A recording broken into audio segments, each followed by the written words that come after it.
A figura mostra a força em função da aceleração para 3 diferentes corpos. Corpo 1, corpo 2 e corpo 3.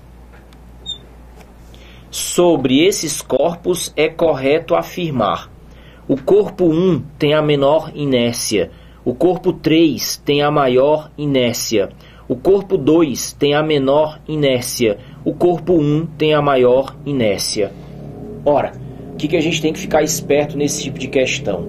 Primeiro, é uma questão com gráfico.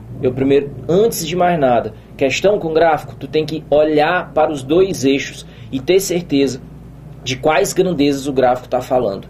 Então a gente tem ali no eixo Y a força medida em newtons e no eixo X a aceleração medida em metros por segundo ao quadrado.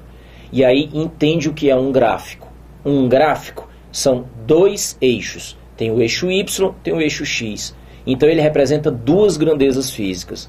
O detalhe é que as grandezas em física se relacionam por fórmulas. E não tem fórmula com 2 grandezas. No mínimo 3. O que significa dizer que quando tu olha para um gráfico de física, tu enxerga 2 grandezas lá.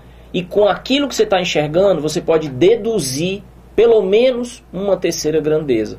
E aí vamos pensar. O gráfico mostra força medida em newton, mostra aceleração em metros por segundo ao quadrado, e as alternativas falam sobre inércia.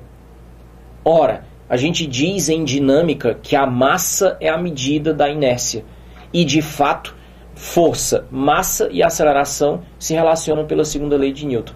Vamos lembrar a segunda lei de Newton? Vamos dar uma olhada para o gráfico e arrematar a questão? Olhe na tela. Diz na segunda lei de Newton o princípio fundamental da dinâmica. Segunda lei de Newton.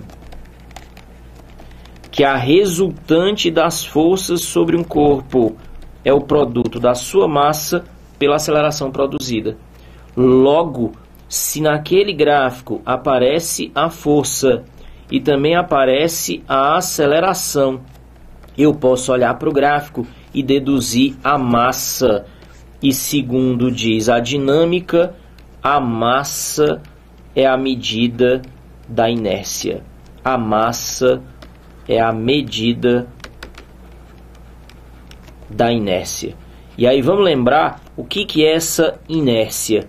Inércia é uma tendência natural que as coisas têm de, se estão em repouso, permanecerem em repouso. Ou seja, é difícil você tirar do lugar, é difícil você colocar em movimento. Em compensação, se o corpo já está em movimento, a tendência é permanecer em movimento retilíneo uniforme, o que significa dizer que é difícil você fazer parar. Então vamos pensar, você tem um carro pequeno, um carro popular, e você tem uma Scania carregada. Os dois estão andando a 60 km por hora na estrada, e os dois precisam frear bruscamente até parar. Quem é que vai conseguir parar com mais facilidade? Onde é que há menos risco na frenagem? Ora, se você tem um carro pequeno, um carro esporte, um carro de passeio, ele tem 1 tonelada, no máximo se ele estiver carregado. Então, parece muito comparado com o corpo da gente. Sei lá, você tem 100 kg de ordem de grandeza. Agora, olha a massa de uma Scania carregada. Aí a coisa vai para 10 toneladas. Então, é muito mais difícil você parar uma Scania carregada. Se está em movimento, a tendência é permanecer em movimento. Quem tem mais massa tem mais inércia. Então, olha a questão como é esperta. Mostra um gráfico onde tem a força e a aceleração, para que você consiga perceber qual dos corpos tem mais massa. E na hora de marcar a alternativa, ele não pergunta massa, ele fala a massa como a medida da inércia. Uma questão simplesinha, mas legal. Vamos arrematar com o gráfico? Olha na tela. Ora, observando então um determinado valor de força no gráfico, por exemplo, 4 newtons, a gente pode visualizar qual o valor de aceleração que é produzida em cada um dos corpos.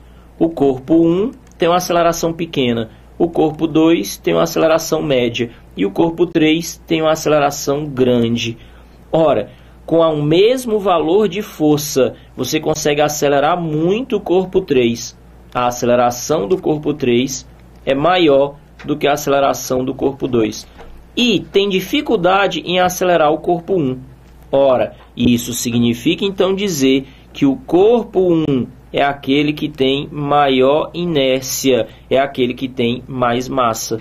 E nós marcaríamos então a resposta correta, alternativa D de dado.